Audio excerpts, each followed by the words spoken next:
So the humanizing before organizing section and questions are actually my favorite because I think it gets to the heart of what needs to happen in our organizations around the globe. So the first question is, when are you at your best? This is what I like to refer to as the appreciative inquiry question. And with all respect to David Cooperrider, who invented that, the way I'm using appreciative inquiry is not about the discipline itself, but it's about really looking at you and what you do well and being able to acknowledge that. I've spent a lot of time in the other canvases talking about the things where you look at your own fallibility and you're vulnerable and open where you need help. Well, this is the one that helps you figure out, well, when am I at my best? And it's not necessarily what you know the most or are the most good at. It's when are you really at a place where you are in the flow, where are doing your best work. This appreciative inquiry question can help you get so clear on what you want to do and how you want to do it, and quite frankly, how you do it differently and better. The second question, how will we know when things have started to go sideways?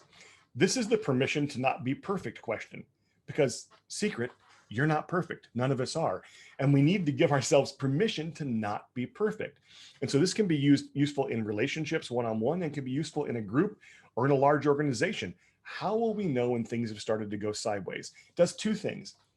A, it acknowledges that they can and they will, because they can and they will. And two, again, it gives you the permission to discuss that. Oftentimes there's a strange dynamic when we start out and things are going great in a relationship or a group, and then it starts to go a little sideways.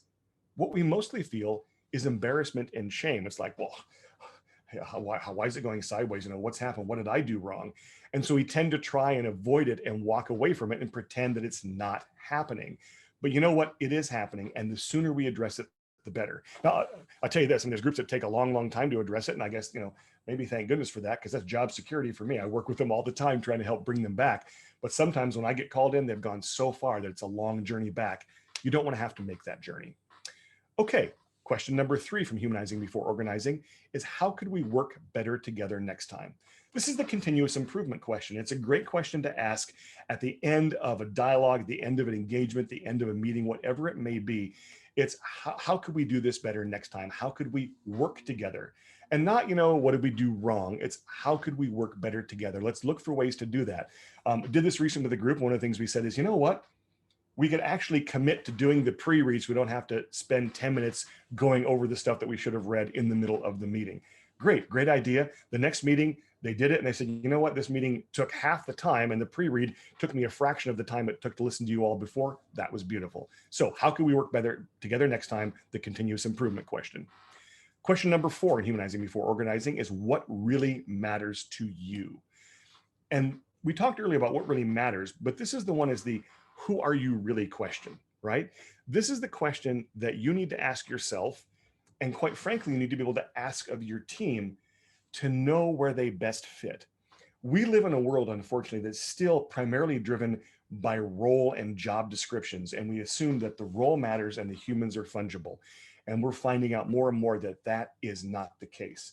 And that has been brought into stark relief during the pandemic we've been through, and seeing millions of people quit their jobs, millions of people say, I don't want the same job, I don't want the same commute, I want things to be different in my life.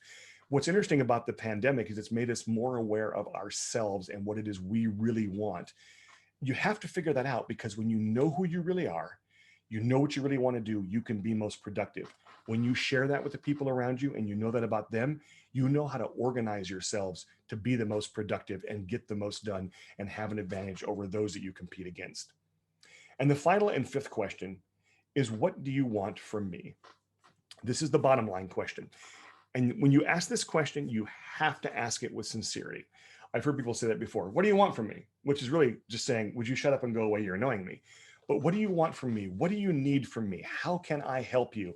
That's a great question. Remember, you can always say no to the request. That's okay. But you know what people really want and need. You know what help is helpful and how you can give them that helpful help. And also, it really helps you start to ask yourself, what do I really want to give as well? And finding out what you really want to give and what they really need, if you can find a match for that, that's a beautiful place to be.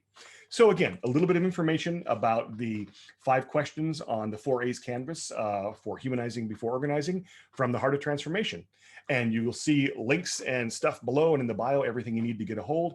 If you have any questions, comments, criticisms, reach out anytime. I'd love to hear from you. Thanks a lot. Hope that's useful. Everything's downloadable on my website. Take care. Have a great day.